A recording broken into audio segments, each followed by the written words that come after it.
नमस्कार, आप सभी का बहुत बहुत स्वागत है। मेरा नाम रूबिका लियाकत है। 2 दिन पहले यानी 12 जुलाई को पीएम मोदी पटना में मौजूद थे। बिहार विधानसभा के शताब्दी वर्ष समारोह में वो शामिल होने के लिए वहां पहुंचे थे।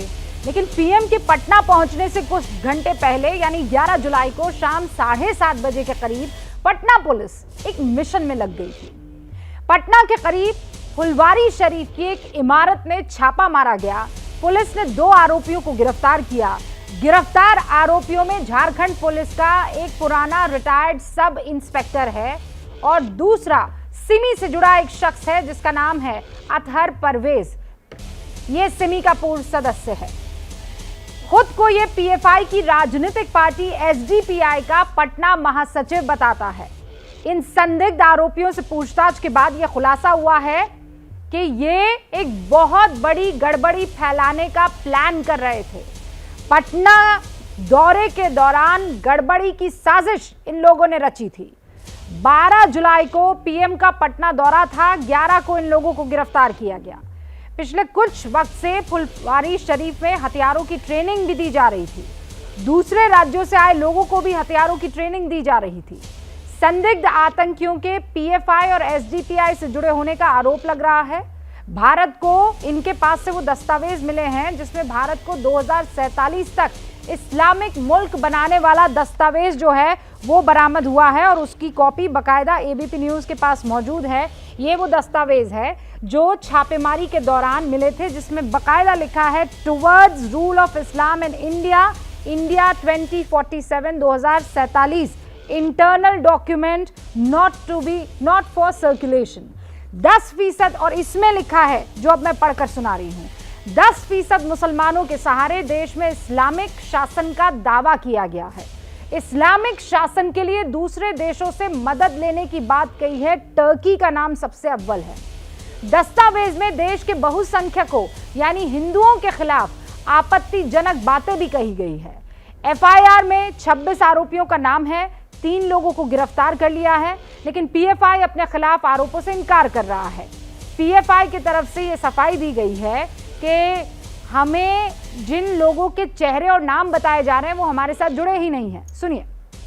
बिहार में जो अरेस्ट हुए हैं पटना के अंदर पीएफआई के दोनों मेंबर्स नहीं हैं, जो 2 निर्दोष लोगों को वहां पर अरेस्ट करके पीएफआई को टारगेट करने के लिए उन्हें अरेस्ट करके पीएफआई का मेंबर बताया जा रहा है। हमें यहाँ पर क्या दिख रहा है कि एक ऑफिस को इन्होंने रेड किया, उसके ओनर को इंक्वायरी के लिए बुलाया, फिर उस ओनर को छोड़ दिया। उसके बाद में एक प्रेस कॉन्फ्रेंस में एक बड़ा डॉक्यूमेंट पढ़ा गया, उसके बाद लोगों को अरेस्ट किया जा रहा है एक स्टोरी बनाने के लिए।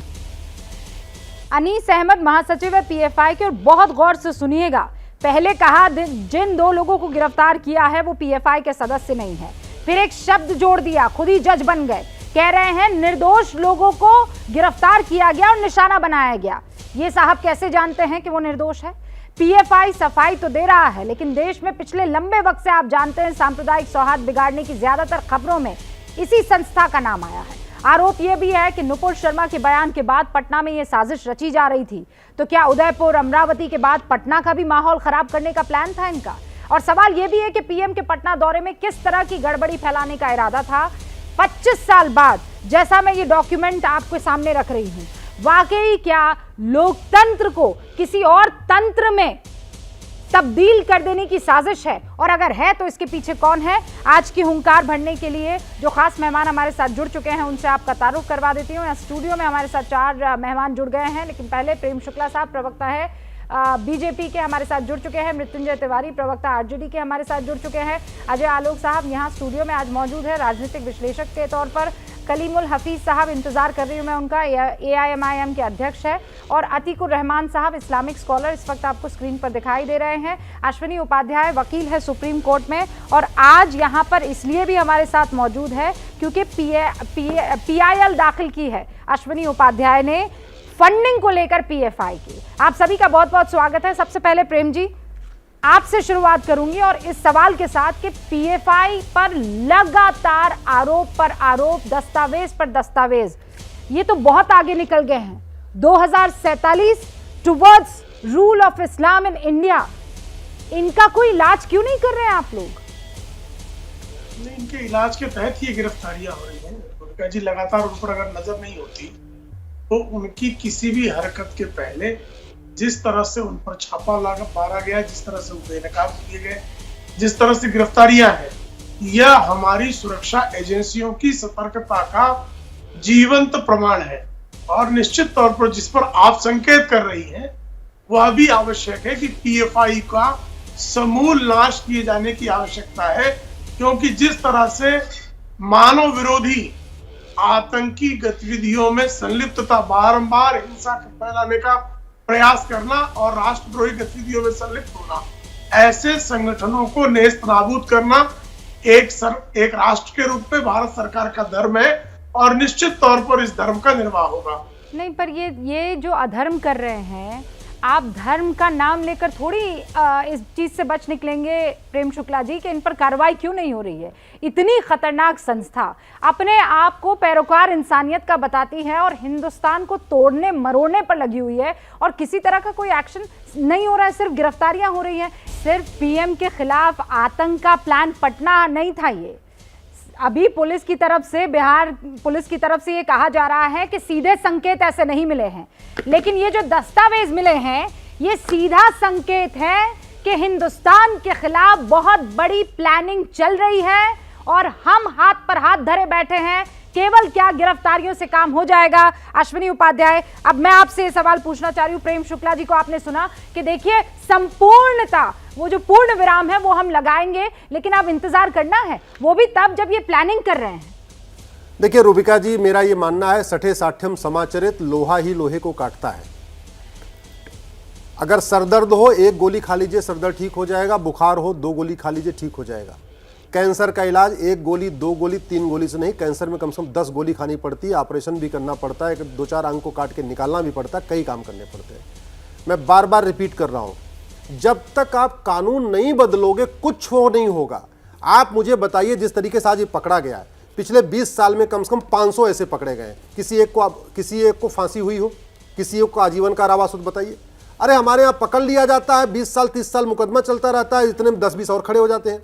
आप एक आदमी आज पकड़ा गया, उसको साल भर के अंदर, 2 साल के अंदर फांसी दे दीजिए, कम से कम 10 और जो वो काम करने वाले होंगे करेंगे नहीं। लेकिन हमने किया नहीं, हम 1860 के इंडियन पिनल कोड लेके चल रहे हैं। ये मेरे हाथ में अमेरिका का फेडरल पिनल कोड है, इसमें और उसमें अपराध क्या है। इस फेडरल पिनल कोड के अनुसार जिन लोगों ने कन्हैया को मारा है रूबिका जी, उनको अमेरिका में 550 साल की सजा मिलती है, वो भी 2 साल के अंदर। मैं आपको गारंटी के साथ कहता हूं, कमलेश तिवारी से कन्हैया तक कम से कम 100 हत्याएं हो चुकी। मुझे किसी एक को बताइए जिसको फांसी हुई हो, किसी एक को बताइए जिसको 100 साल की सजा हुई, नहीं हुई। हमने कानून ही नहीं बनाया। इस देश में कानून का राज है, इस देश में किसी व्यक्ति का राज नहीं है। तो जहां कानून का राज है वहां कानून अच्छा होगा तो व्यवस्था अच्छी होगी। हमारे प्रधानमंत्री जी अमेरिका के, सिंगापुर के, चाइना के राष्ट्रपति से बहुत मेहनत करते हैं, उनसे ज्यादा ईमानदार हैं, उनसे ज्यादा प्रतिभावान हैं, उनसे ज्यादा हर मामले में आगे हैं।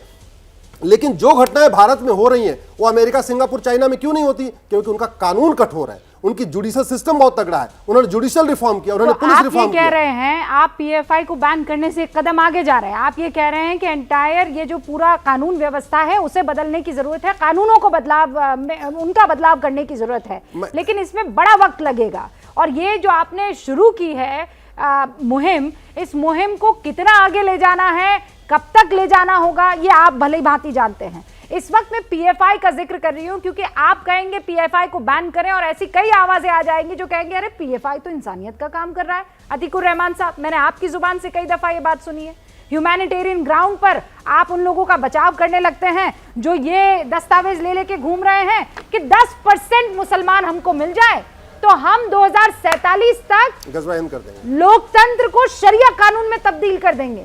गज़वा हिंद का ये लोग नारा लगा रहे हैं, अस्तगफिरुल्लाह, और खुश मैं इस बात को लेकर हूं कि इनको 10% मुसलमान नहीं मिल रहा है। शुक्र इस बात का है।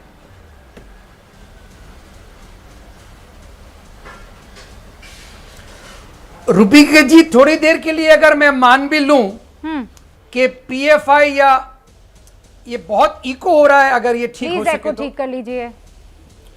अगर मैं मान भी लूं कि पीएफआई या कोई और ऐसा ऑर्गेनाइजेशन ऐसे ख्वाब देख रहा है जो कि कभी पूरे नहीं हो सकते और हिंदुस्तान के मुसलमान खुद इसको पूरा करने के लिए उनको समर्थन नहीं देंगे, लेकिन थोड़ी देर के लिए मान लेते हैं, चलिए अगर वो ये चाहते भी हैं। और किसी ने अभी बीच में कहा गज़वा हिंद, मान लीजिए थोड़ी देर के लिए कुछ लोग सर फिरे, अगर ये चाहते भी हैं कि गजवाए हिंद जैसी कोई चीज जिसका कोई इम्कान नहीं है, ये एक दूसरा टॉपिक है, मैं किसी और दिन या अभी अगर मौका मिले तो बता पाऊंगा गजवाए हिंद की हकीकत क्या है।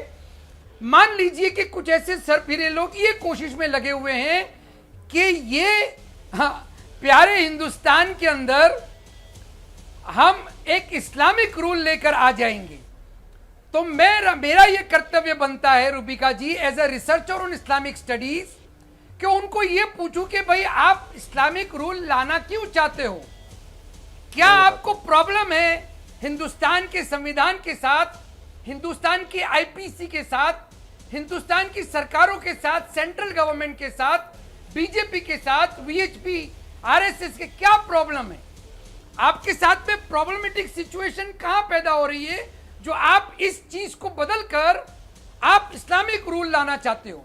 मेरा ये कर्तव्य बनेगा उनको पूछने का। अतीकुर रहमान साहब मेरी बात सुनिए, नहीं आप मत पूछिएगा, पहले मैं आपसे ये सवाल पूछ लेना चाहती हूँ। ये पीएफआई का लिंक जो बार बार आ रहा है, प्लीज मुझे ये समझाइए ना कि इसका मुखौटा कुछ और है, इसकी असलियत कुछ और है, ये कहता कुछ और है, ये करता कुछ और है। ये दस्तावेज बता रहा है कि मामला बड़ा गंभीर है। एक्चुअल में ये सिमी है, सिमी बैन हो गया, पीएफआई हो गया, पीएफआई बैन होगा कुछ और नहीं, एसडीपीएफआई हो जाएगा, एसडीपीएफआई बैन हो जाएगा कुछ और नाम। ये तो नाम बदल रहे हैं, सोच नहीं बदल रही है, विचारधारा नहीं बदल रही है, टारगेट वही 2047 है। अभी बात इस मसले पर चल निकली है कि पीएफआई को बैन कर भी दिया तो जैसे सिमी को बैन किया था, पीएफआई बना, पीएफआई को बैन करेंगे कुछ और आ जाएगा, उसे बैन करेंगे कुछ और आ जाएगा, तो फिर जड़ को कैसे खत्म किया जाए, इस पर हम बहस करें। साथ में आपको मेरी कुर्सी दिखाई दे रही होगी, ये कुर्सी मैंने पीएफआई के लोगों के लिए छोड़ी है। कोई भी पीएफआई का शख्स आकर अपनी सफाई अगर देना चाहता है तो वो हुंकार शो में आए और ये बताए कि क्यों ना आपको कट्टरवादी संगठन ही कहा जाए, क्योंकि आप जिस तरीके की तैयारियां कर रहे हैं और जिस तरीके के सपने देख रहे हैं वो कभी पूरे नहीं होंगे, लेकिन हिंदुस्तान के लिए बड़ा खतरनाक है। सारे मेहमान हमारे साथ जुड़े हुए हैं। अतीकुर रहमान साहब, आपकी बात कंप्लीट नहीं हो पाई थी, मैं आपको 30 सेकंड का मौका दे रही हूं। मुझे ये बताइए पीएफआई को आप कैसे देखते हैं? अतीकुर रहमान पीएफआई को कैसे देखते हैं? कलीमुल साहब भी हमारे साथ जुड़ चुके हैं। जब मामला 2-4 साल पहले उठा था, बता देना चाहती थी। हाँ अतीक साहब बोलिए। 2-4 साल पहले जो पीएफआई का मसला उठा था तो मैंने उनसे कांटेक्ट करके कुछ उनसे डॉक्यूमेंट मंगवाए थे कि भाई आप हो क्या। उनके जो डॉक्यूमेंट मेरे पास हैं उसके तहत वो एक सोशल अपलिफ्टमेंट ऑर्गेनाइजेशन है। आप जो दस्तावेज की बात कर रही है रूपिका जी, अगर उसमें कोई ऐसी बात कही गई है कि वो हिंदुस्तान के अंदर इस्लामिक स्टेट बनाना चाहते हैं तो उनको उसका पूरी तरह से जिम्मेदारी लेना चाहिए। अगर वो खंडन कर रहे हैं तो वेल एंड गुड, अगर वो उसको प्रपोज कर रहे हैं इसके बावजूद कि आप क्वेश्चन करें तब जाके वो कटखड़े में खड़े होते हैं, उनको जवाब देना पड़ेगा, उन पर कार्रवाई करना चाहिए। कोई मुसलमान हिंदुस्तान के अंदर हमारे संविधान के अलावा दस्तावेजों की बात कर रहे हैं, आप जब कह रहे थे तब मैं वो दस्तावेज के अंदर जाकर पढ़ने की कोशिश कर रही थी कि ऐसी कोई बात लिखी है क्या। Popular front of India is confident that even if 10% of total Muslim population rally behind it, popular front of India को इस बात का कॉन्फिडेंस है, आत्मविश्वास है, अगर हिंदुस्तान का 10% मुसलमान भी उसके पीछे आ जाए या उसके साथ खड़ा हो जाए तो PFI would subjugate the coward majority community to their needs। यानी डरपोक मेजॉरिटी कौन है? हिंदुओं की बात कर रहा है PFI कि डरपोक हिंदुओं को घुटनों के बल हम ला देंगे। आप इस बात को अतीकुर रहमान साहब समझ रहे हैं? और इस्लामिक शासन कायम कर देंगे 2047 तक, ये भी कह रहा है वो। रूपिका जी, अभी आपने कोई अनीस अहमद साहब का नाम लिया था, उनके जनरल सेक्रेटरी। हाँ। क्या उन्होंने इस चीज को एंडोर्स किया कि ये हमारे डॉक्यूमेंट हैं? तब जाके वो गुनहगार हैं। अगर वो एंडोर्स कर रहे हैं तो मैं कह रहा हूं उनको फांसी पे चढ़ाइए। अरे भाई अतीकुर रहमान साहब, उन्होंने तो इन दोनों को निर्दोष बता दिया। आज तक किस आतंकवादी ने अपना गुनाह कबूल किया? उन्होंने तो कह दिया कि निर्दोष लोगों को गिरफ्तार कर लिया है। अजय आलोक जी वो कह रहे हैं महासचिव की बात माने, हम पीएफआई के महासचिव की बात माने, पुलिस की बात ना माने। देखिए रूबिका जी, ऐसा है कि ये पीएफआई हो चाहे कोई भी ऑर्गेनाइजेशन, हमें तो इतने दिन से लिंक्स मिल ही रहे हैं कि भाई ये टेरर एक्टिविटीज़ में इन्वॉल्व हैं, दंगों में इन्वॉल्व हैं। दिल्ली दंगों में खुल के नाम आया, कानपुर दंगों में नाम आया, हाथरस में नाम आया। अब लिस्ट है एक। बात यह है कि 10% मुसलमान, ये बड़ी इंपॉर्टेंट बात है। मेरा मानना है कि इसका मतलब कि 10% मुसलमान के साथ नहीं है, लेकिन ये सिर्फ 10% मुसलमान नहीं है, ये हिंदू लोग भी हैं जो इनकी मदद कर रहे हैं। उसके बिना ये सर्वाइव ही नहीं कर सकते हैं। हमारे देश का एक सिस्टम ऐसा हो चुका है कि ऐसे ऐसे लोगों को शह दी जाती है। शह देने वाले में राजनीतिक दल होते हैं, एनजीओ होते हैं, इनकी प्रॉपर फंडिंग होती है, टेरर नेटवर्क होता है। तो इसलिए सिर्फ मुसलमानों को कटघरे में नहीं खड़ा करना चाहिए। 10% मुसलमान उनके साथ नहीं है। अगर होते तो आज तक तो कर दिया होता गजवाई। आज एक एक सरकार की जिम्मेदारी है कि इस पे कड़े से कड़ा कानून बनाकर, अब आज हमारे पास ये सिस्टम आया हो रहा है कि फेडरल कानून बनाया जाए, लेकिन अकाल आने पे आप कुआं नहीं ना खोदेंगे। ये तो एक दीर्घकालिक प्लानिंग करनी पड़ेगी, सरकार को करनी पड़ेगी कि तभी देश में ये रुकेगा जाके, नहीं तो ये रुकने वाला नहीं है। और आने वाले समय में मैं आपको ये बता रहा हूँ, जिस तरह से रेडिकलाइजेशन हो रहा है, ये पूरे समाज और सोसाइटी के लिए खतरा है। और ऐसी सरकारें जो रेडिकलाइज को सपोर्ट करती हैं, थ्राइव करती हैं, सबसे बड़े दोषी वो लोग हैं। मैं हमेशा कहता हूँ कि दो तरीके के लोग हैं, एक जो गर्दन काटता है, रेतता है, जैसे उदयपुर में हुआ। दूसरा जो ऐसे लोग को तैयार करता है, उनको प्रोत्साहन देता है, उनको समर्थन देता है, उनको कवर फायर देता है। और इसमें सिर्फ मुसलमान नहीं है, इसमें हिंदू भी शामिल हैं, इसमें इकोसिस्टम है पूरा इनका। पूरा जो काम तो ये इकोसिस्टम ब्रेक करने की जरूरत है, और गर्दन काटने वाले तो अपने आप खत्म हो जाएंगे। रूबिका जी, मैं बस एक सेकंड, दो और मेहमान हैं, पहले मैं उनका ओपनिंग रिमार्क चाहती हूँ। कलीमुल साहब भी अभी हमारे साथ जुड़े हैं और मृत्युंजय तिवारी भी। लेकिन कलीमुल साहब, इकोसिस्टम, उस इकोसिस्टम में आरोप लगते हैं आप भी आजकल एक बहुत बड़ा चेहरा है। देखिए, अभी अजय आलोक साहब ने जो बात कही तो वो बड़ी अच्छी बात कही। मैंने शायद पहली बार इतनी अच्छी बात इनके मुंह से सुनी है कि उन्होंने कहा कि इसमें सब लोग शामिल हैं और ये जो रेडिकलाइजेशन हो रहा है ये देश के लिए बहुत घातक है। इसके लिए हुकूमत को, चाहे वो मरकज़ के लेवल पे हो या सूबे के लेवल पे हो, एंटी रेडिकलाइजेशन सेल या डी रेडिकलाइजेशन सेल या इंटीग्रेशन के लिए कोई मीटिंग, कुछ पहल करनी चाहिए। और इसमें धर्म के लोगों को भी और सियासी लोगों को भी शामिल करके, और वाकई ये अगर ये समस्या ऐसी बढ़ती रही तो देश के लिए बहुत नुकसानदेह हो जाएगी। और ठीक है, अल्पसंख्यक एक मुसलमान और मुसलमानों पर इल्ज़ाम लगाना बड़ा आसान है। हमने अब तक देखा है कि एक कोई भी पकड़ा गया, उस पर फिर इल्ज़ाम लगा दिया, बाद में अदालत से वो बरी हो गया। तो ये जो हमारे यहाँ का जो सिस्टम है, पूरा पुलिस सिस्टम या अदालती सिस्टम, ये भी वीक है। जो उनका जो इल्ज़ाम लगता है वो अदालत में जाकर खड़ा नहीं हो पाता। इन्हीं पे ही पीएफआई पे कितनी बार बैन लगा चुकी है सरकार, लेकिन साबित नहीं कर पाई कभी। नहीं, बैन कभी नहीं लगा है। नहीं, उत्तर प्रदेश में लगाया था उन्होंने, मध्य प्रदेश में लगा, नहीं पीएफआई पे भी लगाया था, झारखंड में भी, लेकिन वो सीमित है। मैं कह रही हूँ एक जो ब्लैंकेट बैन होता है उसकी तैयारी अब तक जैसे सिमी, लेकिन हुआ क्या, जैसा अश्वनी जी कह रहे हैं। लेकिन कलीमुल साहब, मुझे ये बताइए, पीएफआई को लेकर आपकी अपनी सोच क्या है, पार्टी की क्या सोच है? मेरी पीएफआई कौन है? देखिए, मेरी अपनी सोच ये है, कोई भी दल जो भारत के संविधान से चलेगा वो भारतीय है। जो भारत के संविधान के खिलाफ काम करेगा, चाहे वो मुस्लिम हो या गैर मुस्लिम हो, चाहे पीएफआई हो या कोई दूसरा भी हो, वो किसी हाल में भी हमारे लिए एक्सेप्टेबल नहीं है। हम उसके साथ नहीं है, उसके खिलाफ। मुझे पीएफआई को आप क्या मानते हैं? उसको मानते हैं? देखिए, पीएफआई के बारे में ज्यादा नहीं जानता हूं, इसलिए मैं पीएफआई के उसके बारे में आपसे कुछ नहीं कह पाऊं। पीएफआई के बारे में जानते नहीं है, ये दिल्ली में रहते हैं, बाहर कभी गए नहीं, पीएफआई अखबार पढ़ते नहीं है और ये एबीपी देखते नहीं है, न्यूज चैनल देखते नहीं है। मैंने तो बता दिया, आपको पता ही नहीं है पीएफआई का मतलब क्या इल्जाम लगाती है। मगर मैं साथ साथ ये भी कहूंगा कि एक आतंकवादी पकड़ा गया, कल को कहेंगे उस आतंकवादी को एक डॉक्यूमेंट मिला। अब उस डॉक्यूमेंट को आप नेशनल टीवी पे चला करके उसे उतना ऐसा समझ रहे हैं जैसे शायद उनको कोई ऑफिशियल स्टेटमेंट है। उनसे पूछिए, अगर उनको ऑफिशियल स्टेटमेंट है तो उन पे तो ब्लैंकेट बैन होना चाहिए। अगर उनको ऑफिशियल स्टेटमेंट नहीं है तो फिर उसे आतंकवादी का उसका कहना मानना चाहिए। वो अराजकता के लिए ये काम कर रहे थे। रूबिका जी, मैं बार बार क्यों कहता हूं कानून घटिया है। एक बिट्टा कराटे पब्लिकली कहा मैंने 16 लोगों को काटा, आज तक उसको सजा हुई क्या? नहीं हुई। हमारे साहब बैठे हुए बगल में कलीम भाई, इनके जो नंबर 2 है, बोले 15 मिनट के लिए पुलिस हटा लो, हिंदुस्तान से हिंदुओं को खत्म कर दूंगा। सजा हुई क्या? नहीं हुई।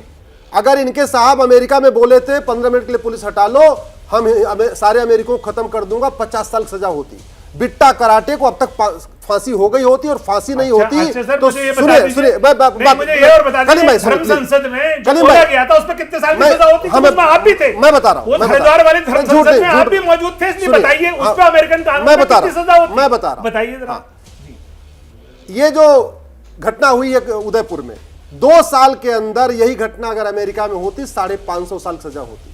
बिट्टा कराटे को 1600 साल सजा मिलती है अमेरिका जी, में। मैं बात आपकी समझ रही मैं हूं। बार-बार रिपीट कर रहा हूं, मैं समझ रही आप हूं। घटिया सीमेंट बालू से अच्छा घर नहीं बना सकते। मैं समझ रही हूं, लेकिन मैं अभी अब ये इसके लिए तो वक्त लगेगा ना अश्विनी जी। नहीं, एक वो आज थोड़ी शुरू हो सकता है। 6 महीने के अंदर मृत्युंजय जी, भारत आपको के जब सभी कहना घटिया चाह रहे हैं, कानूनों को 6 महीने के अंदर बदला जा सकता है। अच्छा, एक कानून आपको पता है ना, 1947 के पहले आपको बने पता है ना, 6 महीने में बदल सकते हैं। ट्रिपल तलाक देख लीजिए क्या हुआ, सीए कानून देख लीजिए क्या हुआ, आर्टिकल 370 देख लीजिए क्या हुआ।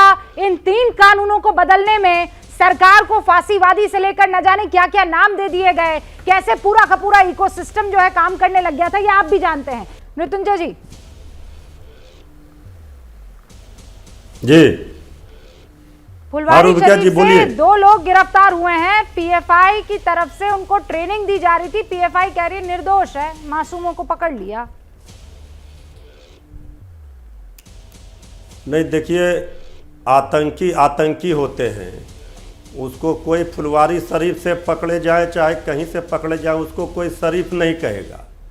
जहाँ तक बात है कि अभी डिबेट हो रहा है कि 2047 तक वो इस्लामिक राष्ट्र बना देंगे हिंदुस्तान को, ये बड़ा ही हास्यास्पद है। कोई माई का लाल हिंदुस्तान में पैदा नहीं लिया है जो हिंदुस्तान को इस्लामिक राष्ट्र बना देगा। जहाँ तक बात है आतंकी पकड़े गए, पुलिस ने अभी कहा है कि इसका जांच हो रहा है। और जिस एंगल से आप लोग दिखा रहे हैं कि आदरणीय प्रधानमंत्री जी के दौरे को लेकर के उससे कनेक्शन जोड़ा जा रहा है, लेकिन एडीजी मुख्यालय ने, बिहार के गंगवार साहब ने इसकी पुष्टि नहीं की है। उन्होंने खारिज किया है और उन्होंने स्पष्ट कहा है कि पूरी जांच चल रही है। जो कागजात मिले हैं, जो भी वहाँ मिले हैं सामान, उस आधार पर जांच चल रही है। तो हम समझते हैं जांच जब पूरी हो जाएगी, दूध का दूध और पानी का पानी होगा। आतंकवादियों को ठिकाने लगाने के लिए सरकार को किसने रोका है? यहाँ तो बीजेपी की सरकार है, यहाँ तो दम्भ भरते हैं। आखिर कैसे यहाँ, चाहे सिमी हो, आई हो, चाहे जो भी हो, सारे लोग आखिर यहाँ कैसे ठिकाना बना रहे हैं? तो आखिर ये सरकार का कहीं ना कहीं फेल्योर है। सरकार आतंकवादियों को ठिकाने लगाने के लिए जितनी बात करती है, वो सारा कहाँ है खुफिया तंत्र? क्यों नहीं सरकार कार्रवाई कर पाती है? लेकिन अगर कोई धर्म विशेष के लोगों को 11 तारीख को सीधे आतंकी बता करके जी शिकंजा कसा गया था। ये जो पटना के 2 संदिग्ध हैं, मैं एक और बड़ी खबर बता दूं, आतंकियों की गिरफ्तारी के बाद पटना के एसएसपी एमएस ढिल्लों की तरफ से पीएफआई और आरएसएस की तुलना करने पर बीजेपी ने ऐतराज जता दिया है। बिहार बीजेपी के प्रवक्ता अरविंद सिंह, उन्होंने पटना के एसएसपी को हटाने की मांग की है। उनके मुताबिक पटना पुलिस अपनी इंटेलिजेंस नाकामी को छिपाने के लिए आरएसएस की शाखा की तुलना पीएफआई की ट्रेनिंग से कर रही है। अच्छा, मामला जो है ये अब आगे बढ़ चुका है। कहा वो जो ट्रेनिंग दी जा रही थी वो जैसे आरएसएस में दी जाती है वैसे पीएफआई में दी जा रही थी। अब बीजेपी के फैशन में बोली जाए। अभी तो अनुसंधान बिल्कुल प्रारंभिक स्टेजेस पर है। जो पता चला है कि ऑर्गेनाइजेशन बेसिकली मोबिलाइज़ करती थी, मस्जिद में और मदरसा में यूथ्स को मोबिलाइज़ करते थे और कठोरता की तरफ, जिसको हम अंग्रेज़ी में रेडिकलाइजेशन बोलते हैं, उसके लिए ये लगातार कार्यशील थे। इसका जो मॉडस था कि ये लोग जैसे शाखा होती है, आरएसएस अपनी शाखा ऑर्गेनाइज करते हैं और लाठी की ट्रेनिंग देते हैं, उसी तरह से ये लोग शारीरिक प्रशिक्षण, फिजिकल एजुकेशन के नाम से लोग अपने यूथ्स को बुला के और उनको प्रशिक्षण दे रहे थे। और उसी के साथ ही जो अपना एजेंडा है और प्रोपेगेंडा है, उनके माध्यम से यूथ्स को ब्रेन वॉश करने का काम कर रहे थे। बहुत ही दुर्भाग्यपूर्ण वक्तव्य है पटना का एसएसपी का, जो पीएफआई का तुलना आरएसएस जैसे स्वयंसेवी संस्था, राष्ट्रभक्त संस्था से की। ये अपना इंटेलिजेंस जो फेल हुआ है उसको छिपाने के लिए इस तरह का वक्तव्य दे रहे हैं। यह बहुत ही दुर्भाग्यपूर्ण है। मैं इसका घोर निंदा करता हूँ। ऐसे व्यक्ति को पटना का एसएसपी बनने का जरूरत नहीं है। मैं सरकार से मांग करता हूँ कि ऐसे एसएसपी को पटना के एसएसपी से हटाया जाए और सरकार को चाहिए कि ऐसे व्यक्ति को रोका जाए। प्रेम शुक्ला जी, आपने सुना अभी जो एमएस ढिल्लों की तरफ से कहा जा रहा था, जैसे आरएसएस में शाखा लगाई जाती है वैसे ही पीएफआई की तरफ से सेल्फ डिफेंस वाली शाखाएं लगाई जाती थी, वहां पर हथियार चलाना सिखाया जाता था, लाठी चलाना सिखाई जा रही थी। ये अत्यंत आपत्तिजनक टिप्पणी है ढिल्लो जी की। इस तरह की टिप्पणियां करने के पहले को 10 बार सोचना चाहिए। राष्ट्रीय स्वयंसेवक संघ जो राष्ट्र की सेवा के लिए समर्पित स्वयंसेवकों का संगठन तैयार करती है, यहाँ तो जो है हिंसा, आतंकवाद, अलगाववाद को पोषित करने का प्रयास हो रहा था। तो आप जो है दिन की तुलना रात से नहीं कर सकते हैं, देवता की तुलना दैत्य से नहीं कर सकते हैं। दैत्य कर्म करने पर आमादा लोगों को तो आप सरकार में हैं, तो आप सरकार में क्या कर रहे हैं शुक्ला जी? और मैं आदरणीय नीतीश कुमार जी से प्रार्थना करूंगा कि ऐसे गैर जिम्मेदार व्यक्ति को ऐसे महत्वपूर्ण पद से तत्काल हटाया जाना चाहिए। पूछ रहे हैं मृत्युंजय जी आपसे कुछ। अगर नहीं हटाएंगे तो आप सरकार का साथ छोड़ेंगे नीतीश कुमार जी का? आपको जल्दीबाजी होगी सरकार गिराने की, बताइए। लेकिन हम जानते हैं कि नीतीश कुमार जी विवेकपूर्ण फैसला नहीं, लेते हैं। सत्ता की मलाई साथ खाएंगे और बार बार आप लॉ एंड ऑर्डर पर सवाल खड़े करते हैं। पालने का दुष्कर्म नहीं कर रहे ना वो। नहीं, आप तो बताइए ना, आप तो सीनियर एसपी के बयान पर आप आपत्ति जता रहे हैं ना। तो आप सत्ता में बैठे हैं और आतंकी फुलवारी शरीफ में आतंकी का ट्रेनिंग तो पकड़े जा रहे हैं। पीएफआई का ट्रेनिंग कैंप चल रहा है और आप सत्ता में, आपकी पुलिस क्या कर रही है? अगर आप नीतीश कुमार जी पर आरोप लगा रहे हैं तो आप सत्ता से हट जाइए, नीतीश कुमार जी का साथ छोड़िए ना। आप बकवास कर रहे हैं, बकवासों का कोई उत्तर नहीं होता। आप बकवास कर रहे हैं, आप सरकार में हैं, आप खुद सरकार में हैं, तो आतंकवादी पकड़े जा रहे हैं, इसीलिए आतंकवादी पकड़े जा रहे हैं मृत्युंजय जी।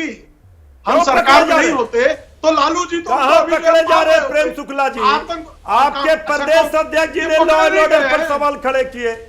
आप सरकार में शामिल हैं और आतंकी घटना हो रहे हैं हर जगह, जहां जहां बीजेपी है वहां हो रही है। बीजेपी क्या कर रही है? होश में बहस कर रहे हैं ना।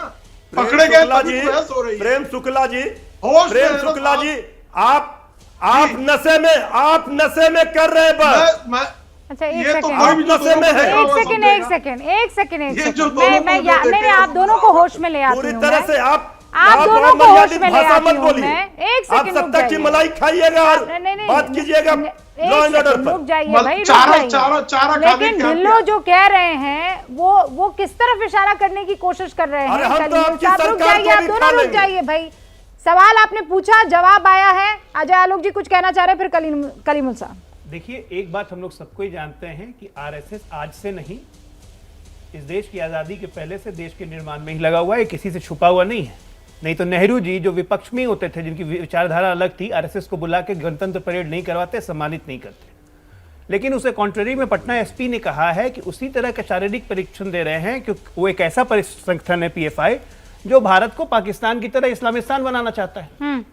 ये एनालॉजी जो है, ये कंपेयर पटना सीनियर एसपी को नहीं करनी चाहिए। मे भी उनका इंटेंशन ऐसा ना हो। की आप बात कर रहे थे, वो जो सोच की आप बात कर रहे थे, आरएसएस की तुलना आप पीएफआई से कैसे कर सकते हैं? बिल्कुल नहीं कर सकते हैं। मतलब आप मुझे ये बताइए, कौन से, कलीमुल साहब आप मुझे ये बताइए, एक कोई ऐसा इंसिडेंट बता दीजिए जहां आरएसएस का लिंक आया हो किसी आतंकवादी घटना, किसी हिंसा से, किसी भी तरह के दंगे से, आप मुझे बता दीजिए। पहला लिंक आया इनका नाथुराम गोडसे से, इन्होंने पल्ला झाड़ लिया। तो गोडसे को फिर आया इनका दूसरा लिंक आया इनका, नहीं इनके तो लिंक ही लिंक है। इन्हें तो उस वक्त के जो गृह मंत्री थे सरदार वल्लभ भाई पटेल, उन्होंने इस संस्था को बैन किया था, और इसीलिए बैन किया था कि ये समाज में अराजकता फैला रहे हैं। और फिर क्या किया? इसलिए वो बैन जारी रहा, फिर बैन हटा लिया गया। नहीं, इन्होंने तो नाथुराम गोडसे से भी, अरे राष्ट्रपिता महात्मा गांधी की हत्या में आरएसएस के और लोगों का भी हाथ उसमें शामिल आया। बैन हटाया किसने? जिस शख्स का आपने नाम लिया, मैं ये सवाल पूछूं, बैन हटाया किसने? मैं पहले ये सवाल पूछ लूं। एबीपी न्यूज के सवाल है, आरएसएस और पीएफआई की तुलना क्या सही है? ये सबसे बड़ा सवाल है। क्या पटना के एसएसपी का बयान राजनीतिक है? क्योंकि ये कहां से आ रहा है और क्यों आ रहा है, ये भी बड़ा सवाल बनता है। क्या नीतीश कुमार पटना के एसएसपी का बचाव करेंगे? क्योंकि बीजेपी की तरफ से अब ये मांग होने लगी है कि हटा दिया जाए। क्या नीतीश कुमार पटना के एसएसपी पर कोई एक्शन लेंगे? नीतीश कुमार के मातहत आने वाली बिहार पुलिस के बड़े अधिकारी एसएसपी ढिल्लो ये बात ये कह रहे हैं कि जैसे आरएसएस की शाखा में ट्रेनिंग होती थी वैसे पीएफआई की ट्रेनिंग, क्या आरएसएस की शाखा और पीएफआई की ट्रेनिंग एक जैसी है? ये कुछ एबीपी न्यूज के सवाल हैं जिनका जवाब तलाशने की कोशिश हो रही है।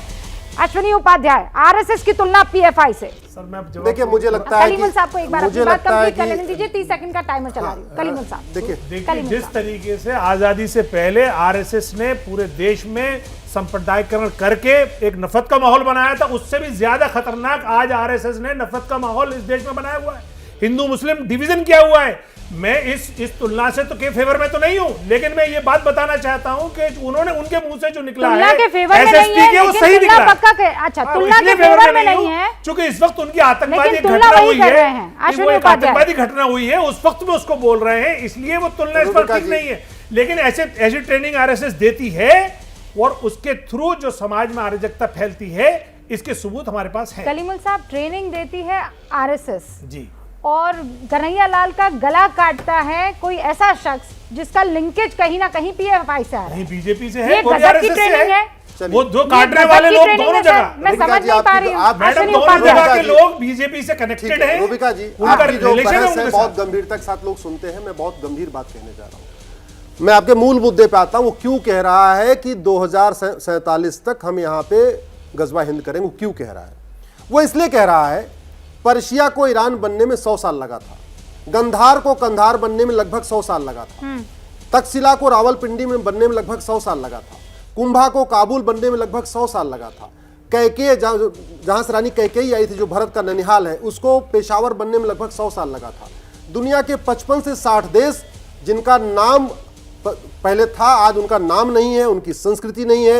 अब वहां सबका साथ सबका विकास नहीं चलता, सर्वधर्म संभाव नहीं चलता, वसुधैव कुटुंबकम नहीं चलता, नारी तू नारायणी का कॉन्सेप्ट खत्म हो चुका है। वहां एको हम द्वितीयो नास्ति। तो चूंकि 1947 में इस देश का विभाजन हुआ, इसलिए अगला टारगेट 100 साल, इनका जहां भी टारगेट होता है 100 साल का ही होता है कि 100 साल में 1947 से 2047 तक। लेकिन मामला तो अब यहां पर आ गया है ना कि जब जहन में ये आप तुलना करने लग जाते हैं कि जैसी ट्रेनिंग आरएसएस में दी जाती थी वैसी ट्रेनिंग पीएफआई में दी जा रही है, ये तुलना कहां तक जायज है? ये मेरा अहम अब सवाल है। पटना में ये जो 2 संदिग्ध आतंकी गिरफ्तार हुए हैं, इनका जब कनेक्शन पीएफआई से आया और बयान लेने की कोशिश हुई पटना के एसएसपी से, तो एमएस ढिल्लों की तरफ से ये कहा गया पीएफआई और आरएसएस की तुलना करते हुए कि पीएफआई उस इलाके में बिल्कुल वैसे ही ट्रेनिंग दिया करती थी जैसे आरएसएस की शाखा में ट्रेनिंग होती है, और वहां से ये अपना प्रोपेगेंडा आगे फैला रहे थे। अब इस पर बीजेपी के प्रवक्ता हैं अरविंद सिंह, उन्होंने पटना के एसएसपी को हटाने की मांग कर डाली है। बीजेपी के मुताबिक पटना पुलिस अपनी इंटेलिजेंस नाकामी को छुपाने के लिए ये तुलना कर रही है। क्या कहा गया पटना बीजेपी की तरफ से, सुनिए आप। माफ कीजिएगा, पहले आप एसएसपी का बयान सुनिए। ये तो अनुसंधान बिल्कुल प्रारंभिक स्टेजेस पर है। जो पता चला कि ऑर्गेनाइजेशन बेसिकली मोबिलाइज करती थी, मस्जिद में और मदरसा में यूथ्स को मोबिलाइज करते थे, और कठोरता की तरफ, जिसको हम अंग्रेज़ी में रेडिकलाइजेशन बोलते हैं, उसके लिए ये लगातार कार्यशील थे। इसका जो मॉडस था कि ये लोग जैसे शाखा होती है, आरएसएस अपनी शाखा ऑर्गेनाइज करते हैं और लाठी की ट्रेनिंग देते हैं, उसी तरह से ये लोग शारीरिक प्रशिक्षण, फिजिकल एजुकेशन के नाम से लोग अपने यूथ्स को बुला के और उनको प्रशिक्षण दे रहे थे, और उसी के साथ ही जो अपना एजेंडा है और प्रोपेगेंडा है, उनके माध्यम से यूथ्स को ब्रेन वॉश करने का काम कर रहे थे।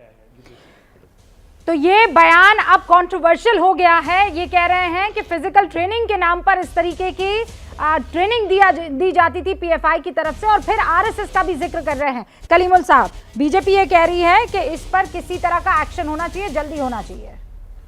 नहीं, देखिए एसएसपी ने एक जो बात कही है वो कोई गलत नहीं कही है। आरएसएस में शाखा लगती है, लाठी से ट्रेनिंग दी जाती है, वहां पे नफरत का पाठ पढ़ाया जाता है, और इसी तरीके से जो आज देश के जो हालात हैं जिसमें माइनॉरिटी के खिलाफ ऐलान जंग किया हुआ है, जी हाँ, सेल्फ डिफेंस की जरूरत क्या है? सरकार में संविधान है, फौज है, पुलिस है, वो है डिफेंस के लिए। अगर आप नागरिक को इस तरह से तैयार करेंगे कि वो बाकायदा उसके दिमाग को भी इस तरह से तैयार करेंगे कि वो समाज में विभाजन करे, अराजकता फैलाए, तो उस पर ये इस तरह के सवाल उठेंगे।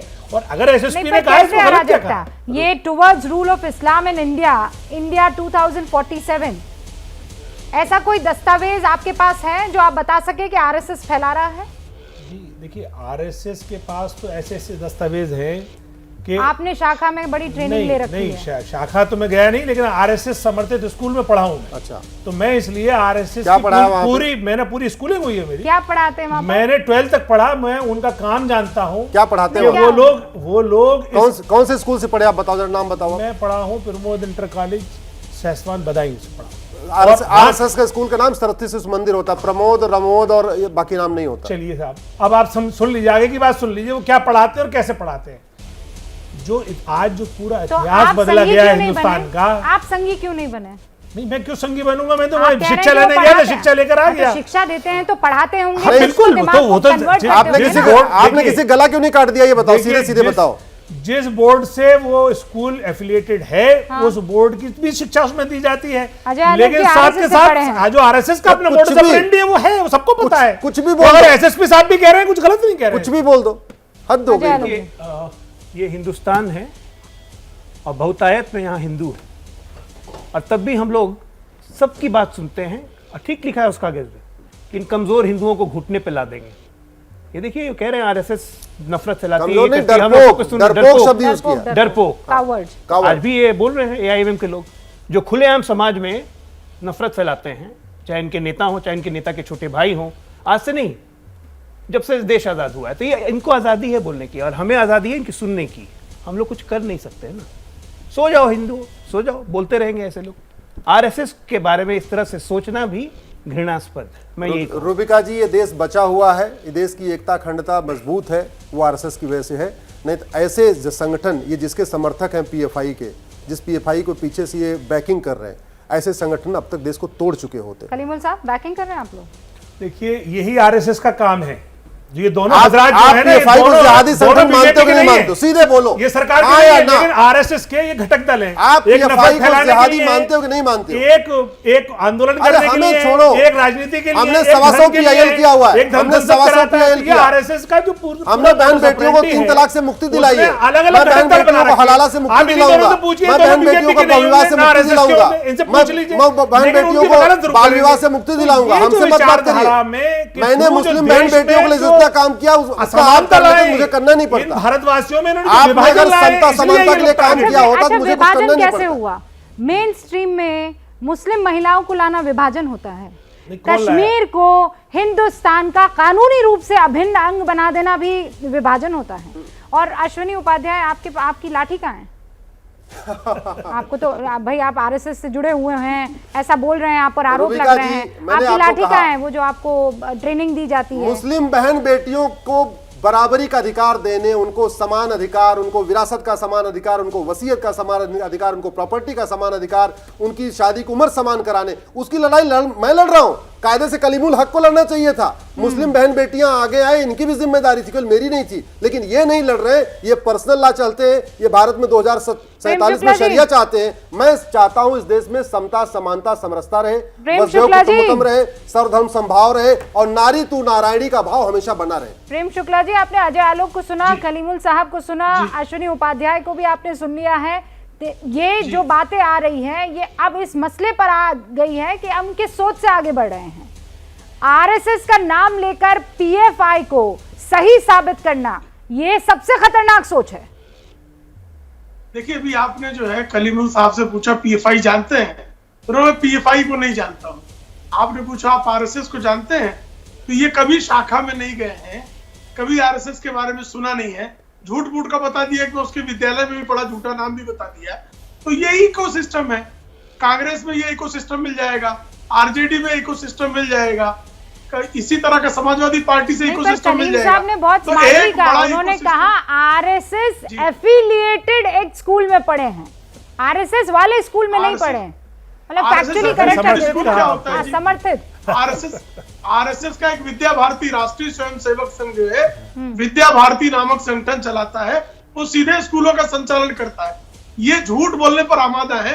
पीएफआई अच्छा, आप चेक कर लीजिए प्रेम शुक्ला जी, हमने तो नाम भी बता दिया, छाती पीटते हुए शुरू, हम एड्रेस भी बता रहे हैं। छाती पीट नहीं, आप गलत बता रहे हैं, हम जान रहे हैं। आप तो बिना जाने आपको गलत पर लग गया, आपको संस्कार, आप उसकी जानकारी ले लीजिए तब बोलिएगा। आप तो एक वरिष्ठ, आप वरिष्ठ पत्रकार भी हैं और प्रवक्ता भी हैं, आप तो कम से कम ऐसी बात मत बोलिए। नहीं पीएफआई के बारे में आपको कोई नहीं जानता, मैं नहीं जानता, मैंने कहा मैं नहीं जानता, मैं क्यों गलत बयानी करूं, मैं जिसको जानता हूं उसको मैंने बताया। नहीं बिल्कुल पीएफआई के बारे में आप क्यों जानेंगे भाई? मैं क्यों जानूंगा, मेरा कोई वास्ता नहीं है उससे। आतंकी अलगाववादी संगठन के विरुद्ध बोलेंगे आपको अपना समाज जो आपकी जान खतरे में आ जाएगी, नहीं पीएफआई वाले कल ऐसा आपको टारगेट करने लगेंगे। हमारा समाज किसी आतंकवादी संगठन के समर्थन में नहीं रहता है। अगर वो आतंकवादी संगठन है तो हमारे मुसलमान उसे रिजेक्ट करेगा। अगर मगर क्या है पीएफआई के बारे में इतना तो रूबिका जी ने बता दिया, फिर अगर मगर क्यों लग रहा है आपको? क्यों फिर सरकार बैन नहीं कर रही उसको? पकड़ा गया, फिर अगर आतंकवादी संगठन है वो तो सरकार उस पर एक्शन लेगी। समाचारों की बात पर भरोसा नहीं, पुलिस की बात पर भरोसा नहीं, किसकी बात पे भरोसा है? हमें तो आपकी बात का भी भरोसा है, आपको भरोसा नहीं है लोगों पे। हम तो कह रहे हैं पुलिस ने जो पकड़ा वो आतंकवादी है, उसके खिलाफ वही काम होना चाहिए जो उसकी सजा है। रूबिका जी लेकिन अगर आपको शांति सुनने कही, मैं तुमको सुन रहा था, मैं इनको शांति से सुन रहा था, ये व्यग्र हो रहे हैं। नहीं प्रेम शुक्ला जी, व्यग्र हो रहे हैं। प्रेम शुक्ला जी वो इसलिए क्योंकि आपने दुखती रग पर हाथ रखा है। उनको पीएफआई के बारे में नहीं मालूम था, लेकिन उनको आरएसएस पर उन्होंने पीएचडी की है।